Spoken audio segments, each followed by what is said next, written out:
millions de francs CFA à se partager chaque semaine. Alors n'attends plus, tape étoile 133 dièse et fais péter ton doigt où. Everywhere you go.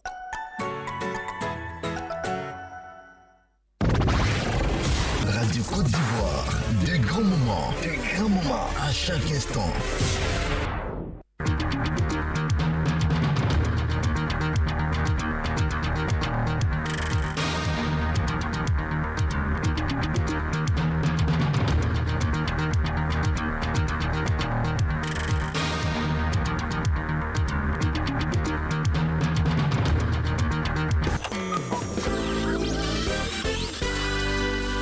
Il est 7h. Bonjour et bienvenue à vous tous qui nous rejoignez sur Radio Côte d'Ivoire. Tout de suite le journal, le 7h, c'est avec vous Mata Kissi, bonjour. Bonjour Didier, bonjour à tous. Grogne des populations face à la flambée des prix de certains produits de grande consommation depuis quelque temps. Le ministre ivoirien du Commerce assure que le contrôle dans les marchés pour le respect des prix sera renforcé. À suivre également le business juteux des volailles et bétail à l'approche des grandes fêtes comme la Tabaski. L'élevage, une activité de plus en plus prisée par des diplômés. Nous serons à Korogo à la rencontre d'un jeune ingénieur en télécom devenu éleveur de poulets africains. Et puis présidentiel à Sao Tomé et Principe, les électeurs disent attendre du futur président qu'il soit capable d'unir la nation. Vous êtes sur la radio de la Côte d'Ivoire, merci et bienvenue. On ouvre ce journal sur la sortie de la première cohorte du centre de service civique de Boaké. Ils sont plus de 100 stagiaires. Au total, 150 stagiaires volontaires du centre de service civique de Boaké formés au civisme et à la citoyenneté ont fait leur sortie officielle de fin de formation. C'était samedi sous la présidence du Premier ministre Patrick Achi. On retrouve Guy-Roger Yoboué de la station régionale du centre. Après un encadrement de type militaire de 3 mois, une formation qualifiante dans les secteurs du commerce et de la sécurité de 6 mois et un stage pratique de 3 mois, la première cohorte de 150 stagiaires volontaires du centre de service civique de Boaké va faire son entrée dans la vie active. Les pensionnaires ont reçu leur attestation de fin de formation en présence du Premier ministre Patrick Achi. Ce programme de resocialisation se situe dans le cadre de la réinsertion des jeunes vulnérables initié par le ministère de la Promotion de la Jeunesse, de l'Insertion professionnelle et du service civique. Pour le premier responsable de ce département ministériel, ce cycle expérimental est une réussite. Touré Mamadou. Je tiens à rassurer les jeunes formés que le dispositif d'accompagnement pour leur insertion conçu pour nous une priorité. La phase pilote du SCAED, nous pouvons l'affirmer, est un succès aussi bien en termes de changement dans le comportement de ces jeunes, leur prise de conscience et leur volonté de sortir de la vulnérabilité. Aux jeunes bénéficiaires, je vous invite à garder la foi et la confiance en vos institutions. Les bénéficiaires, par la voix de la présidente de cette première promotion, sont reconnaissants des efforts consentis par l'État de Côte d'Ivoire en vue de leur réinsertion dans la vie active. Emeline Boussier-Indri. Merci infiniment pour tout ce que vous faites pour nous. Merci à l'État de Côte d'Ivoire, à la République de la France. Nous prenons l'engagement de travailler pour la paix, la cohésion sociale et le développement de notre pays. Cette sortie officielle de la première cohorte a été marquée par la pose de la première pierre de construction du centre de service civique régional de Boaké avec une capacité d'accueil de 1000 jeunes par an. Guy-Roger Yoboué, Radio Boaké pour Radio Côte d'Ivoire. L'insertion de la jeunesse ivoirienne dans le tissu socio-économique occupe une place de choix dans la vision du président de la République Alassane Ouattara, explique le Premier ministre Patrick Achi. Je n'aurai pas besoin d'insister beaucoup sur l'immense plaisir et le grand honneur que j'ai vraiment à présider cette cérémonie. Parce qu'elle marque la fin de la formation civique et citoyenne de la première cohorte du centre de service civique de Boaké. Parce qu'elle dessine une école de la seconde chance pour notre nation, qui, dans les crises du passé, fut obligée, hélas, de laisser sur le bord de la route bien trop souvent, bien trop de talents. Parce qu'elle indique pour le présent et surtout pour l'avenir, la force d'une ambition inscrite au cœur même de la vision du président de la République et de notre gouvernement. Faire de la jeunesse la priorité de nos priorités. Toute embellie économique et sociale, aussi extraordinaire soit-elle, doit être nécessairement soutenue pour être durable. Et cela par un capital humain de qualité, notamment des jeunes compétents, bien formés et engagés, car imprégnés de valeurs civiques et patriotiques enracinées. L'actualité, c'est également la flambée des prix de certaines denrées alimentaires. Face au cri de cœur des populations sur les coûts élevés de certains produits de grande consommation sur les marchés, le ministre du Commerce a animé une conférence de presse hier. Souleymane Dirasouba explique que l'augmentation des prix est la résultante de la reprise des activités après une période marquée par le coronavirus. Il assure que le gouvernement fera tout pour faire respecter les prix sur les marchés pour le bien de la population.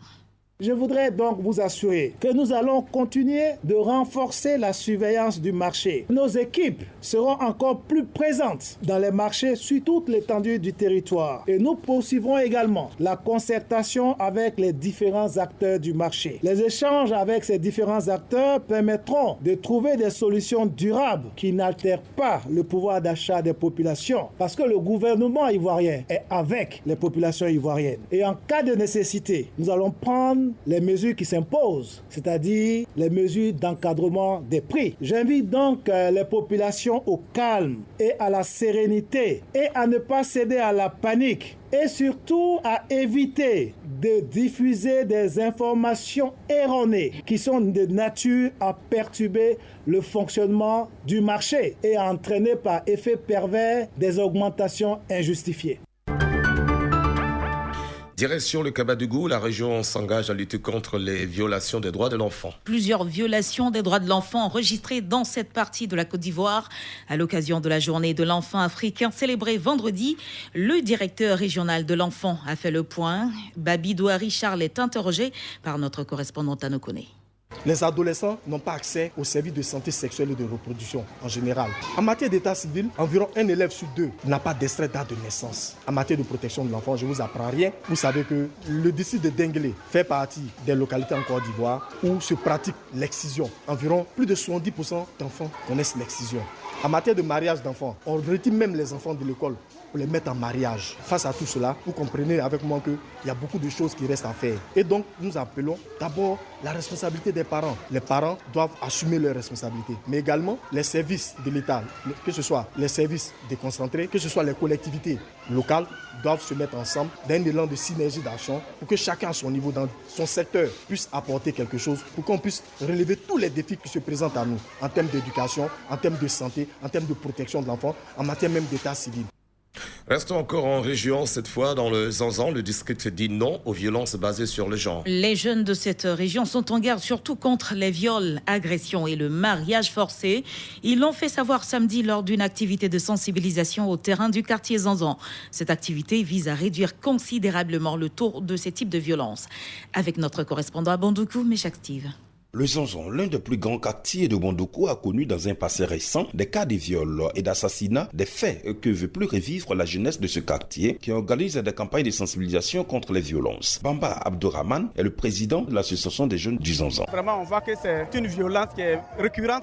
Donc, il était question qu'on sensibilise nos populations pour qu'ils puissent prendre vraiment conscience de cette violence-là. On n'a pas besoin de violenter une fille, on peut lui parler d'homme à homme. Durant 45 minutes, jeunes filles, jeunes garçons et personnes adultes présents ont été entretenus sur le thème violence basée sur le genre par la clinique juridique de Bandoukou qui appelle à un comportement responsable. Nguessan Broumeda est le directeur. Aujourd'hui, c'est sur ces trois aspects, le viol, le mariage forcé et puis les dénis de ressources ou d'opportunités. C'est-à-dire, vous faites les enfants, vous les abandonnez. Non seulement vous ne faites pas leur extrait de naissance, ensuite vous ne leur donnez pas à manger. Ça, ce sont des violences sur lesquelles il faudrait que nous, jeunesse consciente, nous puissions changer. Soyons responsables. Cette action de la jeunesse du Zanzan est soutenue par le président de la jeunesse consciente de Bandoukou qui exhorte ses fioles à un comportement citoyen. Écoutons Anzoumana Ouattara. Tout ce que tu veux faire, il faut aller doucement, il faut échanger, il faut essayer de voir si l'autre est d'accord avant d'agir. C'est très important. C'est aussi une bénédiction, travailler en harmonie, en accord. Cette activité de la jeunesse du quartier Zanzan a bénéficié de l'encadrement de plusieurs structures de lutte contre la violation des droits humains. Méchac Steve, Bandoukou, pour Radio Côte d'Ivoire. Autre actualité, le rideau s'est refermé vendredi sur la deuxième édition des Jeux universitaires à Mans. Sur les 10 universités, instituts et écoles participants, c'est l'Institut national de la jeunesse et des sports qui s'est taillé la plus grosse part du lion sur l'ensemble des 5 disciplines à l'honneur, à savoir le handball, le basketball, le volleyball, le football et l'athlétisme. Représentant le ministre des Sports, le directeur de cabinet a salué l'esprit de fair-play des acteurs à ces Jeux et exprimé sa satisfaction face aux prestations livrées lors des confrontations. Parlons business à présent. À l'approche des grandes fêtes, des personnes ingénieuses ne ratent aucune occasion de se faire de l'argent. C'est bien le cas d'un jeune ingénieur en télécom devenu éleveur de poulets africains dans un quartier de Korogo, une activité qu'il ne pensait pas s'y attacher et pourtant elle est devenue une profession. L'homme se frotte bien les mains et lance un appel aux jeunes qui ont perdu l'espoir. À 48 heures donc de la Tabaski, notre correspondant Siekossi l'a rencontré dans sa ferme. Nanyenefou, dans une vaste concession en chantier, la petite ferme avicole de Yeo Kolo nous accueille. Yeo Kolo, la cinquantaine révolue, est ingénieur télécom, bac plus 5. Comment ce diplômé s'est-il retrouvé dans l'élevage de poulets? Écoutons son histoire. Avec les difficultés, je me suis lancé un peu dans l'élevage. C'est les fêtes même qui m'ont mis dedans. À un moment donné, les poulets africains, on était en manque. J'ai pris à 5 000, j'ai vendu à 6 000. Je me suis dit, mais tiens, on peut se mettre dedans. Et c'est comme ça que je suis rentré dedans. C'est un domicile qu'on est en train de transformer en entreprise. Ouais. À 48 heures de la fête de la Tabaski, son chiffre d'affaires est déjà appréciable. On a déjà écoulé près d'une cinquantaine de poulets. Je suis producteur et consommateur. Chaque jour, on cuisine, on vend aussi. Les gens viennent manger. Vous avez des clients qui vont venir le jour de la Tabaski? Le jour de la Tabaski, il y en a qui viennent. Le poulet a toujours sa place à côté du mouton parce que nous tous on n'a pas les moyens de s'acheter un mouton, donc on profite du poulet et ça marche. Surtout le poulet africain, ça marche, ça manque. La pintade aussi, ça manque. C'est les enchères, celui qui offre le plus, on lui donne. Le modèle d'humilité et d'entrepreneuriat de Yeo Kolo fascine clients et amis d'études. Docteur Fane Yakuba Kolo a un niveau bac plus 5, mais il n'est pas complexé. Il est un exemple que la jeunesse étudiantine et nos élèves doivent suivre.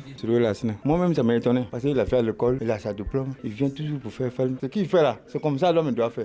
Tu as fréquenté ou tu n'as pas fréquenté ou. Faut te chercher. Il y a des gens qui n'ont pas fréquenté, ils ont l'argent. Il n'a quand même un diplôme là à côté, il n'a qu'à suffire sa falle. C'est même l'argent en sert. Yeo Kolo est sûr d'une seule chose. Dans la vie, il n'y a pas de fatalité, encore moins de son métier. Tout peut mener à l'autonomisation, il suffit d'y croire. Siekossi Korogo, Radio Côte d'Ivoire.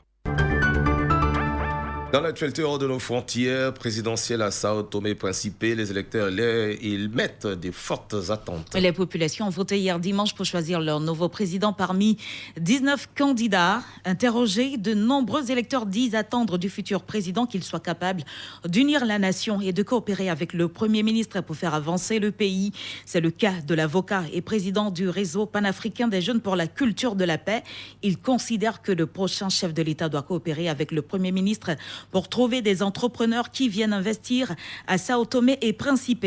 Selon le porte-parole de la Commission électorale nationale, Victor Correira, les résultats globaux des élections présidentielles seront connus ce lundi même.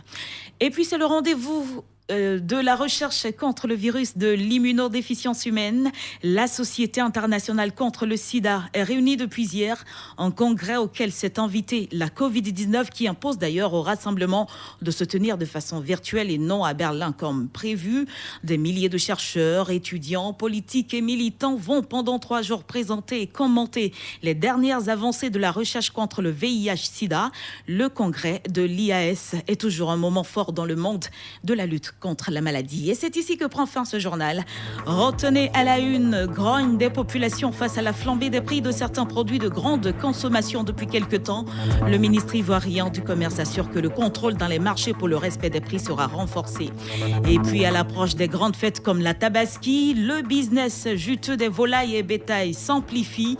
L'élevage, une activité de plus en plus prisée par les diplômés comme Yeo Kolo, ce jeune ingénieur en télécom, devenu aujourd'hui éleveur de poulets africains à Korogo. C'est Radio Côte d'Ivoire qui vous informe de 7h, un journal présenté par Matt, qui ici nous la retrouverons à 8h pour évoquer l'actualité africaine. Mais tout de suite, passons à la chronique du jour. Il est question aujourd'hui de cyclisme. Le Tour de France 2021 a été remporté par le Slovène Tadej Pogacar. Oui, la chronique du jour est consacrée au déroulement de cette compétition. La chronique est signée Konaté Idriss. La chronique du jour. Madame, Monsieur, bonjour.